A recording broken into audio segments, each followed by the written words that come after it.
Bonjour à tous, bienvenue dans mon dernier épisode de podcast Décryptage. Aujourd'hui, on va parler de quelque chose qui fâche tout le monde sur les réseaux. Tout le monde se bat pour cette question fondamentale qui est la parentalité. Alors, je vais vous expliquer pour moi ce qu'est la parentalité. Vous me direz dans les commentaires sous mes vidéos YouTube ce que vous en pensez vous. Mais alors, déjà, qu'est-ce que la parentalité? La parentalité, pardon, désigne l'ensemble des façons d'être et de vivre le fait d'être parent. C'est un processus qui conjugue les différentes dimensions de la fonction parentale, matérielle, psychologique, morale, culturelle et sociale. Voilà. En gros, c'est la définition de la parentalité. Mais aujourd'hui, les gens, on va pas se mentir, font tout et n'importe quoi sur les réseaux. Entre le fait de prendre son bébé pour un... comment on appelle ça? Comment je pourrais dire sans choquer le fait de prendre son bébé pour un clown en lui écrasant un œuf frais sur la tête ou en lui jetant de l'eau ou je ne sais pas quoi d'autre pour faire des vues que je trouve totalement aberrants. Voilà, moi j'évite de montrer mes enfants sur les réseaux, autant faire... Non, j'arrive pas à lire. Autant se faire que peu, non, autant peu. Bref, voilà, je sais plus. Euh, le statut de parent, donc du point de vue social et juridique, qu'est la parentalité, implique de nombreuses choses que je vais vous parler dans ce podcast. Et après, on va décrypter un peu ensemble ce qu'on trouve sur les réseaux sociaux. Voilà, c'est parti.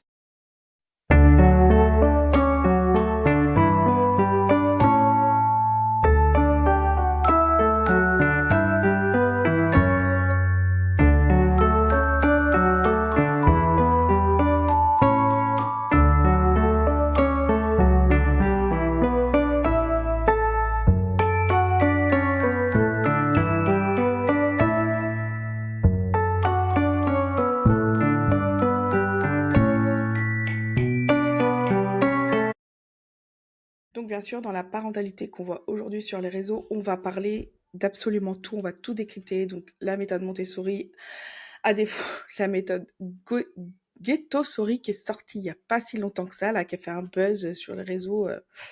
Bref, la façon d'éduquer ses enfants est propre à chacun et tout le monde se bat sur les réseaux pour savoir qui a raison, qui a tort. Bref, c'est un truc de dingue ce qu'on voit aujourd'hui sur les réseaux. C'est impressionnant le nombre de gens qui se battent pour savoir si oui ou non donner une gifle à l'enfant c'est bien, donner la fessée c'est bien, aussi au contraire c'est pas bien. Qu'est-ce que ça fait sur son comportement ensuite? Enfin bref. On a vu passer tout un tas de choses et son contraire et je ne suis pas la mieux placée pour en parler, il y en a d'autres qui le font très bien, mais on va voir un petit peu ce que disent des psychologues à ce sujet. Mais vraiment, je tiens à préciser que ce qu'on va parler, c'est totalement, mais totalement de la version psychologique de ce que ça fait sur un enfant. Attention, la version psychologique uniquement. Alors, premièrement, la méthode Montessori, qu'est-ce que c'est? Elle a complètement été détournée de son sujet principal. Tout le monde dit oui, la méthode Montessori, c'est laisser l'enfant tout faire, laisser être l'enfant roi, ne jamais le disputer, ne jamais lui dire non, tout ça. Alors qu'en fait, la méthode Montessori, ce n'est pas du tout ça. La vraie méthode Montessori est basée sur l'observation et les lois du développement naturel de l'enfant sur le plan psychologique et psychique. Il ne s'agit pas simplement de créer une collection d'outils, mais plutôt de guider l'enfant dans l'utilisation des outils adaptés à son évolution. Voilà, déjà ça change totalement la donne. Elle met l'accent sur l'autonomie, l'apprentissage autodirigé et un environnement préparé qui encourage les enfants à apprendre par l'expérience.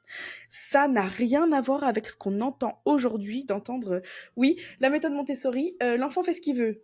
Alors absolument pas. L'enfant est guidé de A à Z pour l'aider à se développer et apprendre tout seul en le laissant faire le plus souvent possible. Voilà ce qu'est la méthode Montessori, avec les outils et les choses adaptées à son environnement. Voilà, c'est pas du tout le laisser faire ce qu'il veut, jamais lui dire non. Bref, c'est pas du tout ça, quoi. Les gens, mais en ont fait une dérive, mais presque sectaire, quoi. C'est impressionnant de voir à quel point les gens se sont trompés. Les gens racontent aujourd'hui n'importe quoi. Donc est née de cette mouvance Montessori, une mouvance sur Internet depuis un certain temps, le phénomène ghettosori. Voilà, c'est tout l'inverse en fait. C'est censé être un mouvement pour déculpabiliser en réaction des postures de maman parfaite, soi-disant, qui implique la méthode Montessori. Voilà, donc après, moi je suis pas d'accord du tout avec ce que je vois écrit sur Internet. Qu'est-ce que le ghettosori? Écoutez ça. Je ne suis absolument pas d'accord avec ce qui est écrit là. Je vois plutôt, moi, pour ce que j'en ai vu sur TikTok, c'est plutôt, oui, bah de toute façon, si vous appliquez la méthode Montessori et qu'il veut pas faire ce que vous dites, vous lui collez une baffe. Et voilà, moi j'adopte la méthode de Ghetto-Sori. Il fait ce que je lui dis de faire et il la ferme et puis c'est tout. Voilà. Donc moi, c'est ce que j'en ai vu. Après, vous pouvez ne pas être d'accord avec moi, mais moi, les peu de choses que j'ai vues de la méthode Ghetto-Sori, c'est tout l'inverse. Et d'ailleurs, ça, comment dire, ça engendre encore plus ce que je disais au début, que la méthode Montessori a complètement été détournée de ce qu'elle est en réalité. Voilà. Euh, il faut juste comprendre que la méthode Montessori, c'est pas, il fait ce qu'il veut, c'est un enfant roi, et voilà. Voilà, c'est pas du tout la pédagogie qu'elle a mis en avant, Madame Montessori, c'est pas du tout ça. Voilà. Et les gens se sont complètement trompés et on en fait la méthode Ghetto-Sori. Voilà. Euh, il stay, euh, et puis voilà. Vous lui mettez des baffes et puis c'est tout. Alors que on est bien d'accord que élever un enfant, c'est beaucoup, beaucoup, beaucoup plus que ça. Moi, je ne fais ni l'une ni l'autre. Voilà, très clairement. Chacun a sa... Moi, ce que je n'accepte pas, c'est que chacun a sa façon d'élever ses enfants et que tout le monde veut s'en mêler. Vous voyez, je ne sais pas si vous voyez ce que je veux dire. Tout le monde veut avoir son mot à dire sur l'éducation que tu donnes à tes enfants et que tu montres en vidéo, que ce soit sur TikTok, YouTube, peu importe. C'est juste un truc de malade. Voilà. Enfin, tout le monde a son mot à dire, alors qu'à la base, personne n'a son mot à dire sur ta façon d'élever ton enfant. On est bien d'accord. Voilà pour moi le fond du problème. Le fond du problème, c'est qu'aujourd'hui, les réseaux sociaux amènent à des choses qui ne devraient pas exister. C'est-à-dire que tu vois une maman, un exemple tout con que j'invente, hein, tu vois une maman en train d'engueuler son enfant dans un centre commercial parce qu'il veut un jouet et que sa mère ne veut pas, tout le monde va le prendre à sa sauce. C'est-à-dire que les gens vont dire à tour de rôle, oui bon bah moi je serais toi, je connais une baffe. Moi au contraire, bah j'appliquerais la méthode Montessori et puis je dirais plutôt calme-toi chérie, machin, bidule. Mais en fait, le vrai sujet, c'est que personne n'a son mot à dire sur sa façon d'éduquer son enfant. Il est là le vrai problème. Personne n'a son mot à dire sur la façon d'éduquer son enfant. Même moi, hein, j'aurais tendance à le faire avec mes copines. Hein. Ah bah non, mais tu devrais pas faire ça, tu devrais plutôt faire ça. Bah non, en fait, Anne, tais-toi, quoi. Enfin, t'as rien à dire, quoi. Enfin, c'est pas toi qui élèves cet enfant-là. Toi, t'élèves les tiens et c'est déjà pas mal. Vous voyez ce que je veux dire? Et c'est ça le vrai problème pour moi des réseaux. Au-delà de la méthode Ghetto-Sori, de la méthode Montessori et tout ce qu'on entend sur la parentalité, on en reviendra après au sujet de ce qu'est la psychologie par rapport aux enfants et à la maltraitance, pas la maltraitance, mais les violences éducatives qu'on a normalisées. On en reviendra après, mais ça c'est du côté vraiment psychologique. Moi, ce que je parle vraiment, c'est les gens qui, qui pensent qu'ils ont le droit d'ouvrir leur bouche sur ta façon d'éduquer tes enfants parce que tu publies sur les réseaux. Ah voilà, moi je suis absolument pas d'accord avec ça. Euh, Au-delà de la méthode Montessori et Ghetto-Sori, chacun élève son enfant comme il l'a appris avec ses parents, comme il a été éduqué, suivant les choses qui est arrivé dans sa vie, etc., etc., etc., etc. On pourrait faire une liste énorme de pourquoi toi t'éduques ta façon de ton enfant de cette façon-là et quelqu'un d'autre autrement. Mais je le répète, personne n'a son mot à dire en ce qui concerne euh, en ce qui concerne ta parentalité à toi et ta façon d'élever ton enfant à toi. Personne n'a son mot à dire. Je le répète, ce n'est pas parce que vous êtes sur les réseaux que quelqu'un doit vous dire non mais là, je serai toi, je l'éduquerai pas comme ça, plutôt comme ça. Mais tais-toi en fait, qui c'est qui t'a demandé ton avis? Mais je crois que personne t'a demandé ton avis en fait. Personne ne t'a demandé ton avis. Donc tu restes à ta place, tu regardes si t'as pas envie de, si t'as envie de regarder, si t'as pas envie de regarder, tu zappes et tu commandes pas, c'est tout. Voilà, moi ça me met hors de moi. Et pour moi, c'est le vrai problème des réseaux sociaux. Voilà, aujourd'hui tout le monde a son mot à dire sur des choses qu'avant les gens ne disaient rien. Voilà, une fois la porte fermée, t'éduquais ton enfant comme tu voulais, personne ne le savait. Et pour moi, il est là le problème. Voilà. Et pour moi, il est là le vrai souci. On se retrouve dans quelques instants pour la suite du podcast avec la psychologie, la vraie psychologie sur l'éducation des enfants. Donc maintenant, comme je vous disais, on va se placer du côté de la psychologie. Pour ça, je vous invite à aller voir le site psychologue.net que j'adore. Je m'en sers tout le temps, ce site. Je trouve génial. Il y a plein d'astuces dedans, plein d'infos. Et parmi elles, donc, il y a un super article qui concerne les violences éducatives ordinaires, donc les VEO, qui sont infligées aux enfants. Et donc, je vais m'en inspirer pour en parler. Donc, d'un point de vue psychologique, qu'est-ce qu'elles font, ces VEO? Premièrement, elles peuvent réellement influencer le développement de l'enfant. Et ça s'est vu. Parce qu'après, à 20, 25 ans, on développe des choses, de l'anxiété généralisée, de la dépression, ce genre de choses, qui peut bien sûr arriver à un enfant qui n'est pas tapé. Quand on sait que 9 parents sur 10 utilisent les VEO comme punition, on s'en doute que la majorité des adultes peuvent avoir ce genre de comportement à l'âge adulte. Mais, après vous allez me dire, c'est pas si grave une fessée. Oui, dans l'immédiat, ça n'a pas de conséquences. C'est plus tard, après, pendant le développement, que ça va vraiment engendrer du mal-être. Après, vous allez me dire, oui, mais moi, j'ai toujours eu des fessées et pourtant, je vais très bien. Bah ouais, bah tu fais partie du pourcentage qui a eu de la chance. Voilà, tout le monde n'a pas eu cette chance.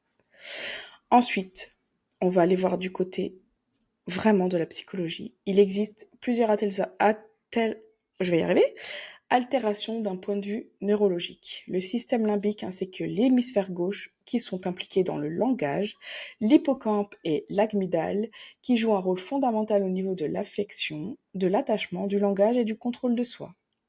Le cortex orbifrontal peut également être altéré, ce qui peut conduire les enfants à avoir des difficultés fonctionnelles, rendant difficile leur capacité à s'adapter à des contextes sociaux changeants. Voilà les conséquences des VEO. Ensuite, c'est pas fini, il y en a d'autres. Ces altérations neurologiques sont donc à mettre en lien avec les comportements des enfants ayant subi des violences physiques. Effectivement, ces derniers peuvent rencontrer de nombreuses difficultés d'un point de vue comportemental. Donc non, les VO ne font pas rien psychologiquement parlant. Voilà, c'est prouvé. Il y a des psychologues qui se sont penchés sur la question, c'est prouvé. Et ça peut aussi, dans certains cas les plus graves, représenter un facteur de risque dans le développement des troubles anxieux, dépressifs et surtout dissociatifs. Alors, anxieux et dépressif, j'en ai parlé. Dissociatif, je connais moins le sujet. Si vous entendez parler ceux qui ont un TDI, trouble dissociatif de identitaire ou de l'identité, je sais plus c'est lequel des deux, ils vont vous dire qu'ils ont subi de graves violences quand ils étaient petits. Qui a conduit à ce TDI? Voilà. Donc, non, les violences, qu'elles soient ordinaires ou plus graves, ne sont pas à prendre à la légère dans le cadre d'une éducation de l'enfant. Voilà, tout simplement. Je vous invite à y réfléchir grandement. Après, je soutiens que personne n'est parfait, que chaque parent fait comme il peut. Je vous dis juste ce que dit la science sur le sujet, donc la science de la psychologie en d'autres termes, que ce n'est pas à prendre à la légère, pas du tout. Il faut arrêter de dire oui mais c'est bon, c'est pas grave, il s'en remettra ou oh mais c'est bon, moi aussi j'en ai pris et pourtant je vais bien. Bah non en fait, voilà. Voilà. Du côté de la psychologie, c'est pas très beau à voir. 9 parents sur 10 ont recours à des violences éducatives ordinaires. C'est beaucoup, je trouve. C'est énormément. Je trouve que c'est énorme. Et malheureusement, le problème, c'est que les VEO et les violences beaucoup plus graves ont pas beaucoup de... Comment dire ça? Comment dire ça? Je sais plus comment je voulais dire. Oui, voilà, c'est ça.